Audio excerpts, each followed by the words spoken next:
Introduction. To many of us, she was first installed as a minister in 1999, right here within our center. And she recently retired as the founding spiritual director of the Calvary Joy of Life Center, to pioneer new ways to share the science of mind teachings within the corporate world, and to continue developing the Center for Spiritual Living Phoenix Bridge program for ministers in times of challenge and change. So please, let's give a hand and welcome Reverend Nadene Rogers.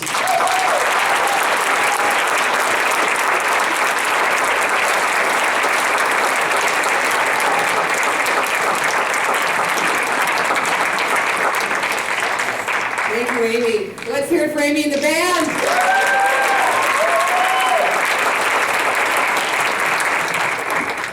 You know how Amy is such a kidder. You know, she subtly threatened me back at the engineering station there that she was going to completely rewrite the introduction. And she actually read it as I wrote it. What's the gain over there? Do you have a gain over there? Yeah. Well, good morning, CCSL. It's really an honor to be here with you as one community, which is what I've always felt we were. You know, this community, as most of you know, except for the few people who are here for the first time, has a great history behind it. Many of the presidents of our global movement, Centers for Spiritual Living, have been your senior minister throughout time, beginning with Dr. Arlene Baum. Dr. Candace Beckett was also president. We've had many doctors here, Dr. Carol Carnes, all of you know her well. And now you have this wonderful, naughty Dr. Pat Campbell. And I dedicated my topic today to her, really, the joy of rebellion, because I know I was in great company. You know, one of the things I love about Dr. Pat is that she keeps it real. And that's very important on the spiritual path, don't you think? Because we get so lost in the headiness and the intellectual idea of this, what is spirit and who are we as spiritual, that we forget our humanity, which is the divine expression of spirit. And we constantly walk that road of dualism. I don't know about you, but I've been fighting it all my life. I would think we have it in common. When I entered ministry, or when I was going through ministerial school, and I went to my intensive, I remember Dr. Kennedy Schultz saying to me, you know, first of all, if there's anything you can do besides ministry, you should not be in it. And that scared me down to my roots. Because we all know we're multi-talented, multifaceted, multidimensional. So I didn't really grok that idea too well, but he also said, you have only one message. Figure it out and figure it out now. Wow.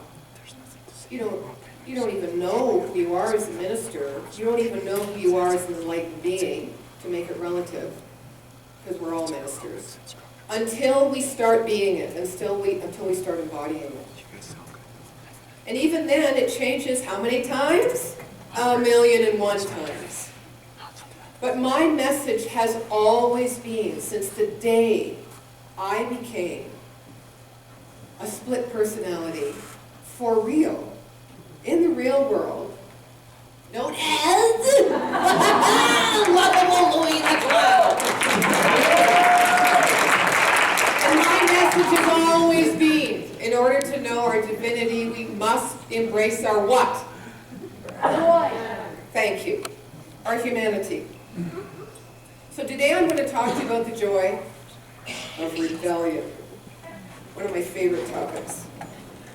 Here's to you, Pat, and here's to everybody else sitting here today. You know, our science of mind teaching is absolute as a scientific principle. And therefore, it is universal, and it is faith-friendly and faith-neutral. Like One Power, the lyrics of that song have outlined. Like Amy's introduction has outlined.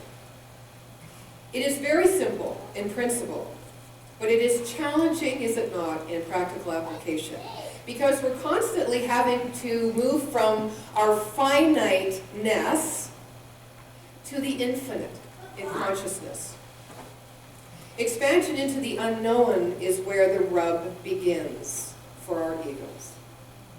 Now, we have a wonderful tool in religious science. It's called spiritual mind treatment, often known as affirmative prayer, and it asks us to begin in the infinite. It's tough. We have to get ourselves out of the way. We have to take that personality that we have strived and tried so hard to define all of our lives, and we have to not suppress it, but we have to embrace it. That's the only chance that we have of embracing the infinite, by embracing the fullness of us. We've done a pretty good job in religious science. I think most people, most often, will share affirmations with themselves, with others, do visualization, meditate, do spiritual practice. And what comes about from this over years is an easiness in the changing of who we are, meaning really the expansion of who we are, because we never leave anything behind, do we? Nor should we. But we're really being asked, especially as New Thought communities, if we want to remain viable and sustainable on this planet at this important time in this world, we're really being asked to go beyond change to that word you know that is well used. It's called transformation. And they are not mutually exclusive. But transformation is such a deeper idea. It does bring us to our knees, and it does ask from us that mystical part of us, that part that is so comfortable in the not knowing and the nothingness, to take the lead.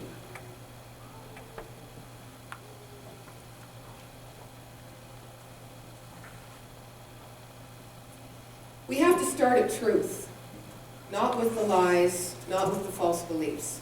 And yet most of us go to our knees because we can't find our way out of the false beliefs. That's how we were trained. That's how we were taught. When do you pray? When you can't fight your way out of the paper bag, most often. But on the spiritual path, we have been learning that we just pray. That we pray unceasingly. That we focus our attention and our mind, our conscious mind, and our subconscious mind in spiritual practice, more often than not. And this kind of way of living is quite rebellious and brings us great joy. It's rebellious what? Against something, someone, a system, a path? No. We become a rebel as cause, not without a cause. Not with a cause, but as cause. We can rebel against nothing when we are a rebel as cause. But what we're really doing in the larger idea of this physical world, this third dimension, is we're actually coming up against our own belief in illusion, that what we see in the physical world is truth, when we know, as religious scientists, it is only fact. So we have to start at the truth, just like in spiritual mind treatment, recognizing truly there is only one. Not trying to fit ourselves into it, like climb into it and try to taste it every once in a while. Try to get a crumb of it every once in a while. That is not our inheritance. That is not our divine birthright. So how do we move inside of this creative process, embracing our humanity while expanding our consciousness and being open to the mystery and the unknown of our divine becoming? How do we do this? Well, when you're in Science of Mind 101, and we learn about things called like visualization, we talk about keeping our eye on the prize, or keeping our eye on the goal. And that's not a bad thing, but I might suggest or invite you to consider today that the goal is not a goal in the physical world, in this third dimension. The goal is actually the same goal Jesus had when Jesus prayed, which was to be one with the Father. At the same time, we are praying and treating to shift our own consciousness to expand in this way. We are also enjoying however we show up in this physical world. We must walk both sides of the fence simultaneously. And as we do that, we then start to sense there truly is only one thing going on. And it is the constant creation and transformation of life itself by means of us and our own perception as we embody it and experience it. This means we must accept it. It means we must accept ourselves. So accepting this creative process, Lucille spoke about it in Dr. Barker's reading today. You know, everything's already done for us. We don't have to create a thing. It isn't that difficult. What is hard for us is setting the understanding and the belief of who we are and who we strive to be aside. To marry ourselves with this beautiful, universal creative process that will always have its way with us anyway, no matter how we kick and no matter how we may scream.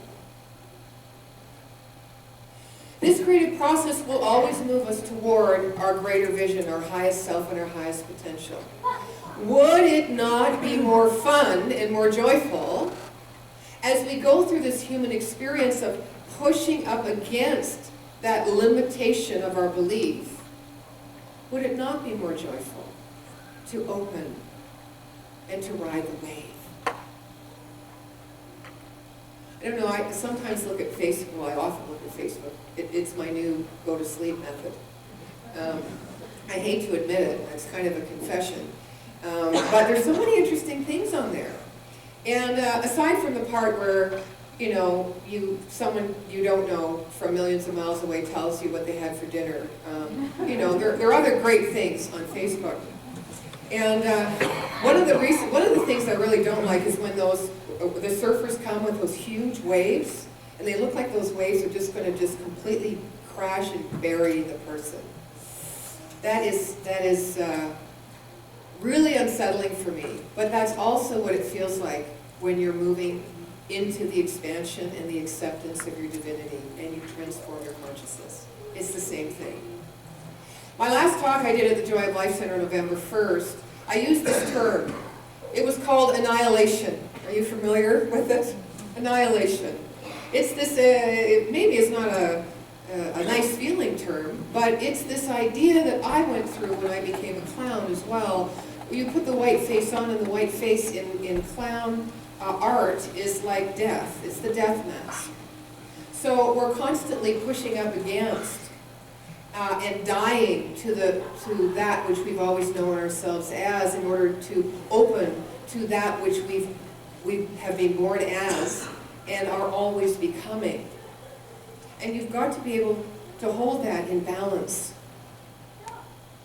I think that we suffer as humanity under one core false belief.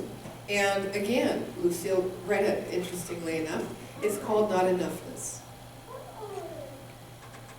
Dr. Walker, who was formerly a president of RSI, wrote a book called We Are Enough Because We Exist. And that asks us to begin this greater spiritual unfoldment, this transformation, right where we are. And in order to do that, you know what that means. We have to love and accept the life we are choosing, which means the life that shows up in every moment, because we have chosen it. So much of the mystical path, I find, has us on our knees, because it's about purification. It's about death and renewal. Death to feeling superior, And it's fear, the ego's fear that we are not enough. You know, this is what creates the attachments and the resistances. And this is what creates us pushing against life. And this, of course, subsequently is what creates the pain, the unrest, the unfulfilled feeling in our life, because we are constantly separating ourselves out in order to try to define ourselves against what we look out there and think is wrong. But thank God we have this spiritual principle, this teaching, because this teaching says that everything, of course, out there is a manifestation of what you think in here. And I know it's simple to intellectually understand, but when our hearts are hurt, when we are in deep grief, when we are in profound loss, we don't feel the unity because it hurts.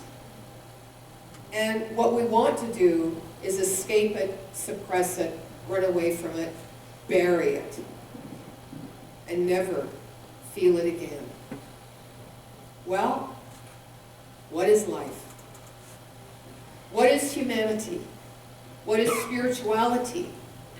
What is this thing called life? It is opening up to all of life. And the joy in the rebellion for me, again, is to learn to be a rebel as cause. So to say no to those things, that energy, not outside of me, but that rises within me, that stops me from being fully alive, being fully who I am. I was not a well person. Before I entered ministry, I became a clown. But before I became a clown, I had substance abuse issues. And before that, I had, oh, who knows, family of origin, past lives, wherever, whatever you believe around that. And one of the things that happened for me when I became a clown was that I got to bring my pain out so I could look at it. How did I do that? I did it through humor, I did it through exaggeration, animation, silliness, strangeness, fun, play. I got to play with my pain. That is what healed me. That is what brought me to ministry. Until we can bring out all that is here and look at it and observe it and witness it and know we are not what has gone before, thought, word, deed, emotion, experience. Until we can do that, we cannot purge, we cannot understand by embodying this idea that we are spirit. And this is where we must start. We must start in truth in order to have the kind of transformation that we all hunger for, that we all yearn for, the reason we are sitting here today. And that we keep coming back, and that we keep seeking like-minded, like-hearted people. We need to live off the grid of the status quo and in the grid of the cosmos as we move towards this fifth dimensional experience at this time on the planet. We are all being asked to raise the bar, to ante up. I want to read you a story. When I find it in my 16 pages here. I wanted to be like Amy. When I came and saw the installation a couple of weeks ago, she was so precious. She was so precious. They put her last, right? And she came up and she's now more graceful. Do you notice the difference between the guitar, the singing, and the mic is the MC? It's beautiful, graceful. You're going and doing it, girl. But you know, it was great, and it was almost a clown act, because the other day when she was doing it, she dropped a page, right? It just kind of fell, and she's like, oh, well, what the heck? You know, and so I had this in my mind that I was going to just do this to honor you, my friend, to honor you.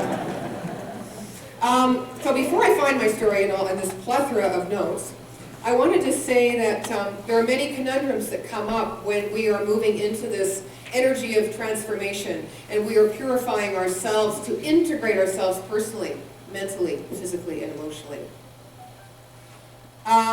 One is, and you've heard this in this teaching, accept what is, but don't settle. Be clear on what it is you want, but don't hold on to the idea. Just give it over. Trust that the universe will supply, but know it has already supplied all that is needed and more. It gets confusing sometimes. Because we feel we have to lean over here, and then we have to jump and travel over here. Same as what we feel we have to do when, oh, I was just being human. You know, and then we rise up to this spiritual vibration of being on the spiritual path and being good people. So the list is endless as we're making this transformation, and we're trusting this universal creative process to do the work within us. And the reason it's challenging is because we are not cause, because we're not staying fixed in this idea that we are rebel as cause. If we were rebel as cause, that list I just read you would read differently. It would read like this: accept what is and don't settle. Be clear on what it is you want and don't hold on to that idea. Give it over. Trust that the universe will supply and know it is already indeed supplied. Everything you need and more is right within you. I think the day we become more interested in being aware of our thoughts, moving us into that position of witness that Dr. Holmes talks about when he says, we are the thinker behind the thought. More interested in being aware of our thoughts than we are about the thoughts themselves. That is the day we will find our way out. So rebellion, pushing up against something or backing away, whatever action is taken, indifference to what is, creating dualistic energy all the time, that's how we walk this earth. But we do so with good intention. We do so to free ourselves from what we believe we are not, to free ourselves from the status quo, to not get sucked in, to free ourselves from that which does not speak of what we know or understand or prefer or support in our life. And yet principle tells us that what we perceive is in the end. So really, it doesn't make sense to push up against anything. Because when we do that in this physical world, we of course are only pushing up against ourselves. So I ask you to consider how you might see yourself in a world from a place of alignment with what is an acceptance of our spiritual commonality and our deepest needs as humanity. And in the face of all these brutal attacks lately, this is a good question to ask ourselves. And I want to invite you to also ask yourself this question, or contemplate this.